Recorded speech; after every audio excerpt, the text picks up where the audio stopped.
जहां smart class में पढ़ाई की जगह अश्लील वीडियो चल रहा है। स्कूल के बाहर यहाँ पर शौच किया हुआ है। जिम्मेदारी निभाने वाले जो शिक्षक होते हैं उनको कौवा की स्पेलिंग तक नहीं मालूम। कौवा तो आप छोड़िए, देश के प्रधानमंत्री का नाम नहीं मालूम। अच्छा, शिक्षा मंत्री कौन है झारखंड के? शिक्षा मंत्री दोस्तों, ये कहानी शुरू होती है हमारे बचपन से ही। अगर आप एक अच्छी फैमिली से, अमीर फैमिली से बिलोंग करते हैं तो आपको बचपन से ही प्राइवेट स्कूल में भेजा जाता है। और अगर आप एक लोअर मिडिल क्लास या गरीब फैमिली से हैं तो आपको सरकारी स्कूल में भेजा जाता है। लेकिन आजकल लोअर मिडिल क्लास भी अपने बच्चों को प्राइवेट स्कूल में भेज रहे हैं, चाहे उन्हें लोन ही क्यों ना लेना पड़े। लेकिन ऐसा क्यों है और क्या है इन सरकारी और प्राइवेट स्कूलों में, चलिए जानते हैं और समझते हैं स्कूल की दुनिया को। दिल्ली, कर्नाटक, राजस्थान, पंजाब, यूपी, कश्मीर, झारखंड समेत कई राज्यों में फीस 10 से 15% तक बढ़ा दी गई। स्कूल वाले डेवलपमेंट फीस, हर साल नया स्टडी मटेरियल, बस के सालाना रेंट के नाम पर हजारों रुपए वसूलते हैं। ये रेस हमारे बचपन से ही शुरू होती है, जैसे भेड़ चाल। अगर पड़ोसी का बच्चा प्राइवेट स्कूल में जा रहा है तो हमारा भी प्राइवेट स्कूल में ही जाएगा।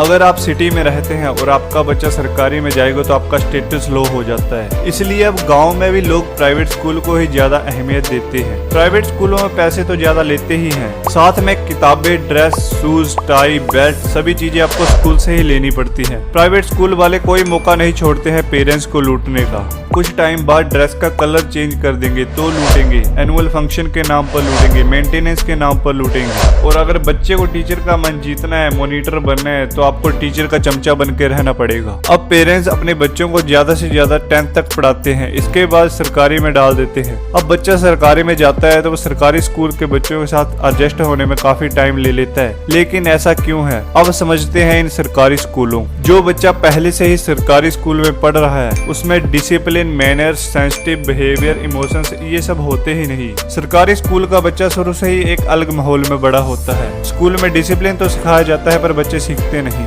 मैनर्स तो सिखाए जाते हैं पर बच्चे सीखते नहीं। सरकारी स्कूलों में पढ़ाई का माहौल ही ऐसा होता है जहाँ कुछ पढ़ना लिखना तो कम ही सीखते हैं, लेकिन गालियाँ देना, पिटाई करना, अपनी गैंग बनाना, दीवार कूद कर भाग जाना और स्कूल बंक करना, टीचर के साथ बदतमीजी करना, ये ज्यादा सीखते हैं। अब जो प्राइवेट स्कूल का बच्चा होता है उसकी इंग्लिश तो अच्छी होती है पर हिंदी कमजोर, और जो सरकारी स्कूल का बच्चा होता है उसकी हिंदी तो अच्छी होती है पर इंग्लिश कमजोर।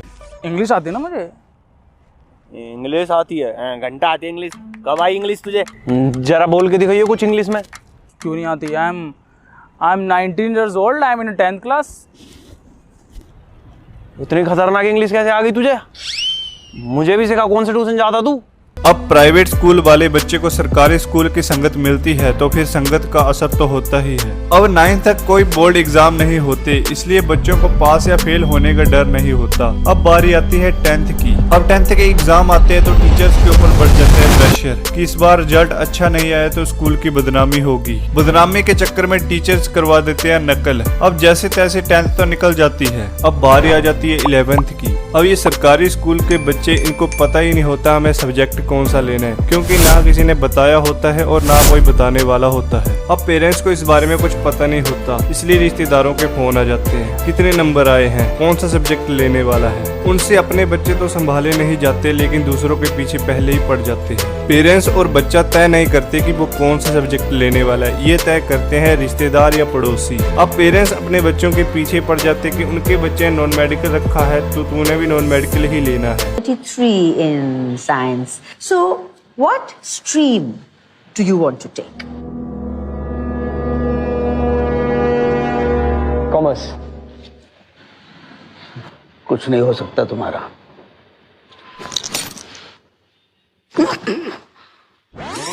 So, what stream do you want to take?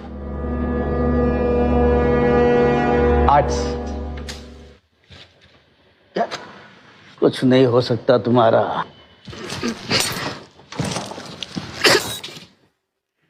Art लेंगे। So, what stream do you want to take? बोलो।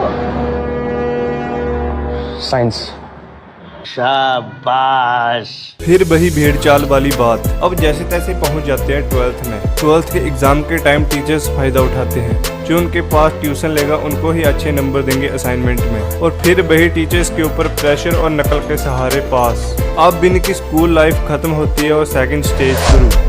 अभी भारत में ज्यादातर स्टूडेंट या तो ITI करते हैं या फिर कॉलेज। लगभग 30% बच्चे हैं जो जाते हैं इंजीनियरिंग, डॉक्टर, वकील, इन सब में। अब ये 70% का रेशो है, इनको पता ही नहीं होता कि हमें 12th के बाद करना क्या है। पेरेंट्स बोलते हैं ITI कर ले, कंपनी में अच्छी नौकरी मिल जाती है, जिसमें 50% बच्चे कॉलेज जाते हैं और 20% ITI। जब ये 12th पास करके ITI या कॉलेज जाते हैं तो इनकी एज होती है 17 से 18, और जब ये 3 साल बाद कंप्लीट करते हैं तो इनकी एज हो जाती है 21 से 22। अब जो ये ITI वाले बच्चे होते हैं, इनमें कुछ कंपनी में चले जाते हैं और कुछ कॉलेज में आ जाते हैं और कुछ चले जाते हैं कोचिंग सेंटर सरकारी नौकरी की तैयारी करने। और जो कॉलेज वाले बच्चे होते हैं इनमें बहुत कम पोस्ट ग्रेजुएशन में जाते हैं और बाकी के स्किल्स सीखने ITI या फिर कोचिंग सेंटर सरकारी नौकरी की तैयारी करने। और अब 2 साल और ढेर सारा पैसा बर्बाद करने के बाद इन्हें पता चलता है कि हमारा कुछ नहीं बनने वाला।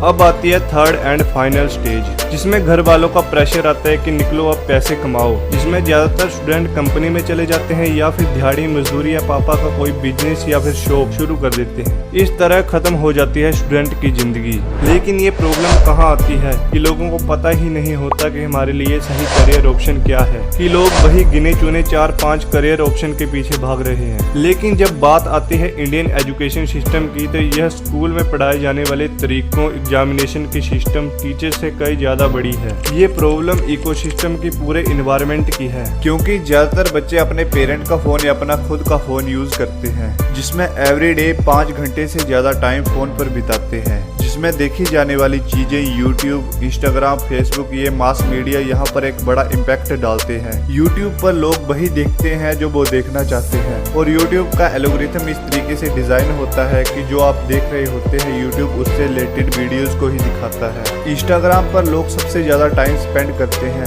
अराउंड 5 से 6 घंटे दिन के। इंस्टाग्राम पर रील्स देखते देखते लोगों को पता ही नहीं चलता कब 2 से 3 घंटे बीत गए, क्योंकि ये ऐप इस तरीके से डिजाइन होते हैं कि हर 15 सेकंड में आपको मनोरंजन करवाने के लिए कुछ नया दिखाते हैं जो आपको चाहिए होता है। अब बारी आती है सोसाइटी और पेरेंट की। असल में हमारा ध्यान होता है सोसाइटी पर। पेरेंट बोलते हैं शर्मा जी का लड़का UPSC की तैयारी कर रहा है, तू भी वही कर ले, या फिर वो इंजीनियरिंग कर रहा है, तू भी इंजीनियरिंग कर ले। अगर आप पेरेंट को बोलते हो कि हाँ पापा मुझे कुछ अलग करना है, तो बोलेंगे कर लो अपनी मर्जी, बाद में मत बोलना। और कई पेरेंट अपने बच्चों के ऊपर स्ट्रिक्ट पेरेंटिंग करते हैं। उनको लगता है कि स्ट्रिक्ट पेरेंटिंग करने से बच्चे रिस्पॉन्सिबल और कॉन्फिडेंट अडल्ट बनेंगे, लेकिन ऐसा होता नहीं। इसका इम्पैक्ट कुछ और ही देखने को मिलता है, जिससे वो जिंदगी में कोई बड़ा फैसला नहीं ले पाते। सरकारी नौकरी के पीछे भागना। आजकल सरकारी नौकरी टॉप डिमांड पर है, हर कोई सरकारी नौकरी लेना चाहता है। लेकिन ऐसा क्यों है? जब आप सरकारी नौकरी ले लेते हो, चाहे आप 20,000 ही कमा रहे हो महीने का, लोगों को लगता है कि उनकी इज्जत बढ़ जाती है समाज में। जो लोग बात नहीं करते वो बात करने लग जाते हैं। लेकिन होता ऐसे ही है, लेकिन कुछ समय के लिए। जब शुरू में आपकी नौकरी लगती है तब कुछ लोग पूछते हैं, लेकिन उसके बाद तो कोई नहीं पूछता। और अब मेन चीज आती है शादी। शादी के लिए हर कोई सरकारी लड़का चाहता है, चाहे वो जैसा भी हो, लंगड़ा हो, लूला हो, जैसा भी हो, चाहिए तो सिर्फ सरकारी नौकरी वाला।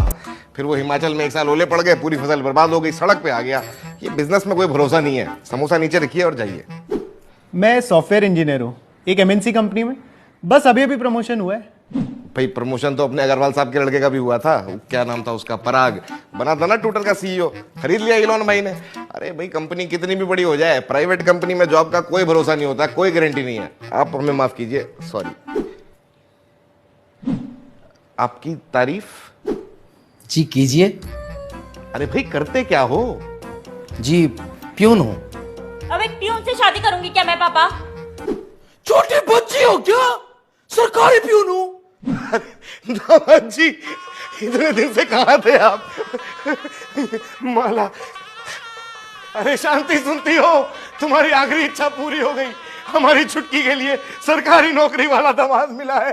अब सरकारी नौकरी डिमांड पर तो है पर मिलती नहीं। अगर 100 वैकेंसी निकलती है तो अप्लाई कर देते हैं 2 या 3 लाख। एक ऐसी रेस में भाग लेना जहां जीतना मुश्किल ही नहीं नामुमकिन बन जाता है, लेकिन फिर भी लोगों को ये रेस दौड़नी है। अब पेरेंट्स को कन्विंस करना बहुत मुश्किल काम होता है। अगर आप पापा से बोलोगे कि हाँ मुझे कॉमेडियन बनना है, फोटोग्राफर बनना है, बी कीपर बनना है, प्लेनेटोलॉजिस्ट बनना है, तो पापा बोलेंगे ये क्या होता है या ये भी कोई काम हुआ। यहाँ पर पेरेंट्स को सुधरने की जरूरत है। अगर पेरेंट्स के पास नॉलेज नहीं है किसी करियर ऑप्शन के बारे में तो उन्हें अपनी नॉलेज बढ़ा लेनी चाहिए। लेकिन पेरेंट्स अपने बच्चों को ही बोलते हैं कि तुम वो करोगे जो हम कहेंगे। अगर आप पापा से बोलते हो कि मैं वही करूंगा जो मुझे अच्छा लगता है तो आपको बदतमीज बोला जाता है। फिर 3 इडियट्स के कैरेक्टर ही क्यों न कहते हो कि वो करो जो तुम्हें अच्छा लगता है, लेकिन दूसरी तरफ से जवाब आएगा नहीं मानेंगे। यहाँ पर बदलाव लाना बहुत जरूरी है। स्कूलों में, पेरेंट की सोच में, किताबों में। यह बच्चों के करियर ऑप्शन और भविष्य से जुड़ा हुआ नहीं बल्कि देश में बदलाव का भी जरिया है। अगर आप भी बदलाव लाना चाहते हैं खुद में तो चैनल को सब्सक्राइब करें। तो मिलते हैं जल्द। नमस्कार।